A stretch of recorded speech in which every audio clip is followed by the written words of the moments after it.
Hello दोस्तों, कैसे हैं आप सब। आज की हमारी कहानी है सास को सबक। वरना वरना क्या कर लेंगी आप। मानसी चीखते हुए अपनी सास निर्मला जी से बोली। मानसी एक मध्यम वर्गीय परिवार की पढ़ी लिखी सर्वगुण संपन्न लड़की थी। उसके पिता उसके लिए रिश्ता देख ही रहे थे कि मानसी की बुआ एक बड़े घर का रिश्ता लेकर आ गई। देखने सुनने में सब अच्छा लगा तो मानसी के पापा ने मानसी की रजामंदी से उसका रिश्ता वहीं तय कर दिया। मानसी भी आंखों में नए संसार, प्यार और अपनेपन के सपने लेकर बहू बनकर अपने ससुराल आ गई। शुरुआत में तो सब अच्छा ही लग रहा था, लेकिन धीरे धीरे मानसी की सास निर्मला जी के व्यवहार में अंतर आने लगा था। हर रोज निर्मला जी हर बात पर टोकना और छोटे घर की होने का ताना देने लगी थी। शादी के 4-5 दिन बाद ही घर के सारे कामकाज का भार निर्मला जी ने मानसी के सर मढ़ दिया और खुद सिर्फ हर काम पर नजर रखने लगी और कमी निकालने में लगी रहती।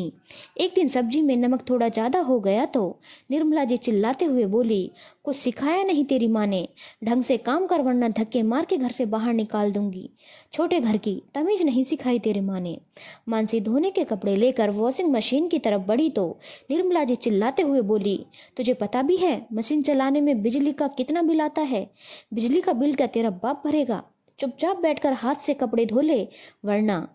जब मानसी पगफेरे के लिए मायके जा रही थी तो सास निर्मला जी बोली, शादी में तेरे बाप ने कुछ नहीं दिया, इस बार वापस आए अपने बाप से कह देना तो मेरे बेटे के लिए एक सोने की चेन और घड़ी देकर भेजे वरना। मानसी मायके जरूर गई लेकिन वहां इस बात का जिक्र भी नहीं किया। बहू को खाली हाथ वापस आया देख निर्मला जी फिर चिल्लाई, तुझे कहा था ना कि चेन और घड़ी लेकर आना, खाली हाथ आने की तेरी हिम्मत कैसे हुई। अभी फोन लगा तेरे बाप को वरना।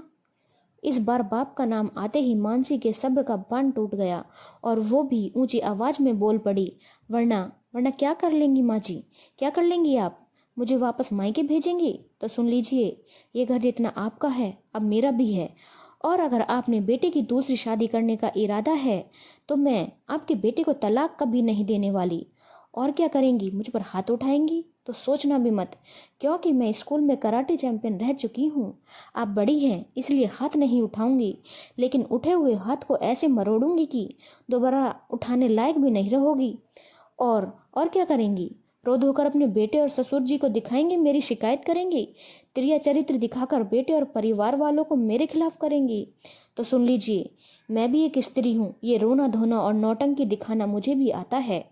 और हाँ, ज़्यादा परेशान करने की कोशिश की तो मैं रिपोर्ट दर्ज करवा दूंगी। इसलिए भलाई इसी में है कि आराम से जिए और मुझे भी जीने दें वरना। बहू की चेतावनी सुनकर निर्मला जी का हलक सूख गया।